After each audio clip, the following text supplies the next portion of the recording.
Esta es una presentación elaborada para los estudiantes de la Cátedra de Morfofisiología 2 de la Facultad de Medicina de la Universidad de La Sabana, Colombia. En esta oportunidad vamos a trabajar con la aproximación anatómica macroscópica del sistema genital masculino, por la cual definimos que el sistema genital masculino junto con el femenino está compuesto por una serie de órganos tanto internos como externos encargados de la reproducción y la actividad sexual. Una de las consecuencias finales consiste en la creación de un nuevo individuo. Antes de describir órgano por órgano debemos recordar con respecto a la diferenciación sexual que las células germinales primordiales que se desarrollaron en el embrión desde la tercera a quinta semana del desarrollo se originaron tempranamente en el epiblasto, luego se alojaron en la pared del saco vitelino y migraron a través del mesenterio primitivo hacia las crestas genitales ubicadas en el dorso del embrión, dirección caudal, y allí es donde se ubica desde el embrión la futura gónada embrionaria, en este caso el testículo.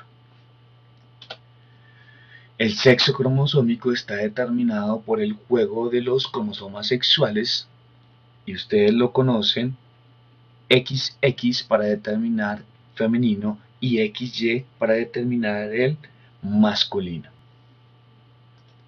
Otro concepto importante en cuanto a la diferenciación sexual es la expresión del gen SRY. Ese gen, en sus siglas en inglés Sex Determining Region Y, que fue descubierto en 1990, muy reciente, es el gen que establece la determinación sexual en los mamíferos y placentarios. Ese gen está presente en el brazo corto del cromosoma y es uno de los responsables para determinar que las 4000 células germinales aproximadamente que se producen en los órganos genitales del embrión empiecen a formar testículos. A pesar de que es un factor determinante el gen SRY, se transcribe solo en el desarrollo embrionario y exclusivamente en células que van a formar los testículos. La expresión de este gen desencadena la expresión de otros genes que también intervienen en el proceso de la virilización, masculinización del embrión, y después ese SRY se desactiva permanentemente. Otro concepto importante es entender que la presencia de los testículos versus los ovarios determinan el sexo gonadal y que estas gónadas, tanto ovarios como testículos, son fuente de hormonas que determinan la diferenciación genital externa e interna. A esto se les llama el sexo fenotípico. Investigaciones recientes han publicado que el gen SRY es necesario para hombres, pero no es suficiente. Ese gen, se ha dicho en la literatura, para el receptor de testosterona también es necesario en el cromosoma X. Aquí podemos ver desde el punto de vista fisiológico la relación íntima que guarda la gónada masculina, testículo, sus células contenidas que ustedes están estudiando desde el punto de vista histológico y fisiológico, y el eje que establece el hipotálamo, la hipófisis anterior y este tipo celular. Ese eje denominado hipotálamo hipofisiario gonadal se caracteriza por la secreción de una serie de hormonas que establecen una comunicación directa e indirecta para poder generar, virilizar, masculinizar el embrión.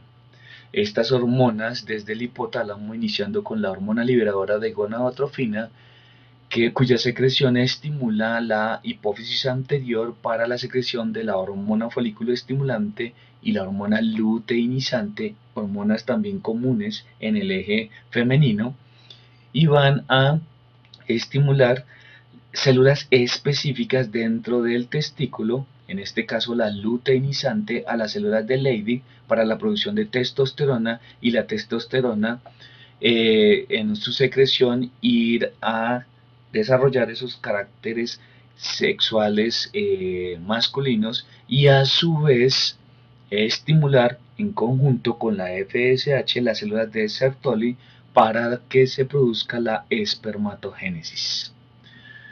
Ya el resto del diagrama ustedes lo conocen con respecto a la retroalimentación positiva y la retroalimentación negativa que se puede presentar en este tipo de ejes endocrinos. Muy bien, ahora desde el punto de vista macroscópico anatómico, para poder hablar de los genitales masculinos femeninos, debemos en primer término describir cómo estos órganos están contenidos junto con una serie de vísceras en la pelvis verdadera. En este diagrama ustedes pueden ver este contenido. Esto es anterior, esto es posterior, esto es superior, esto es inferior. Y ustedes, si se fijan, pueden ver que ese espacio entre vejiga y recto vesical, no está contenido con una tercera víscera como si lo vimos en los genitales femeninos. Los genitales masculinos guardan íntima relación con el sistema excretor y rodean la uretra desde su nacimiento y a través de toda ella hasta los genitales externos. Los órganos genitales masculinos incluyen los testículos, epidídimos, conductos deferentes y eyaculadores y el pene, junto con algunas otras estructuras glandulares accesorias como son las vesículas seminales, la próstata y las glándulas bulbouretrales. Esta vista superior, tomada del libro de Netter, ustedes pueden ver con ella la organización contenida de las vísceras dentro de la pelvis verdadera, y ustedes pueden ver esa relación que guarda el sistema excretor, vejiga, esta es su pared posterior, esta es su pared anterior, y en la pared posterior la llegada de una serie de órganos que constituyen internamente genitales masculinos. Este es el caso del conducto deferente y de las vesículas seminales. Bien tomado el libro de Netter, en donde ustedes pueden ver un corte parasagital y un corte sagital o medial, para poder de esa misma manera de carácter en términos generales ubicar topográficamente esa anatomía de los órganos genitales masculinos, que vuelvo y repito, incluyen testículos, epidídimo, conductos deferentes, conductos eyaculadores contenidos dentro de la próstata, el pene, y junto con estructuras glandulares accesorias como la próstata, las vesículas seminales, las glándulas bulbouretrales.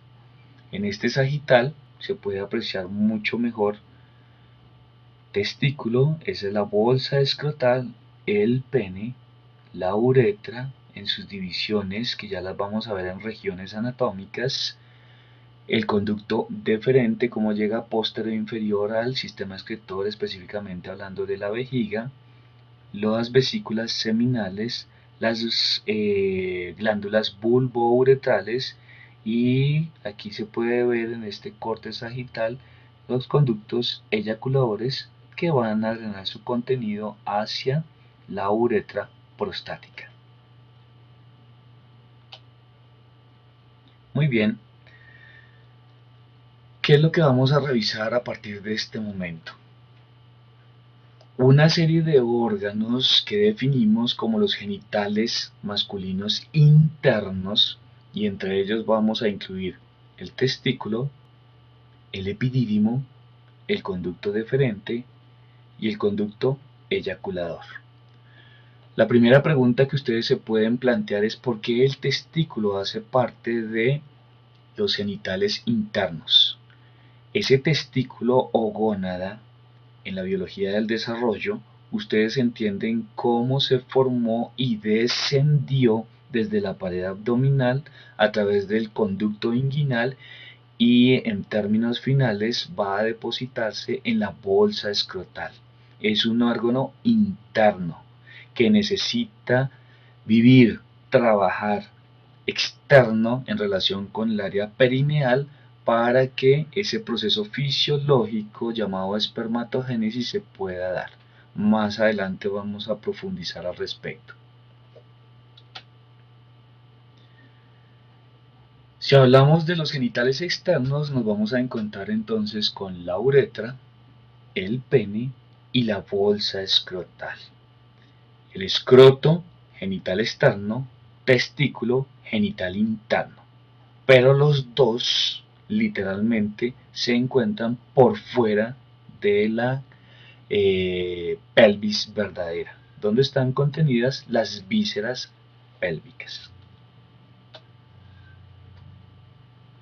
En cuanto a las glándulas accesorias, vamos a hablar de la próstata, vesículas seminales, las glándulas bulbouretrales.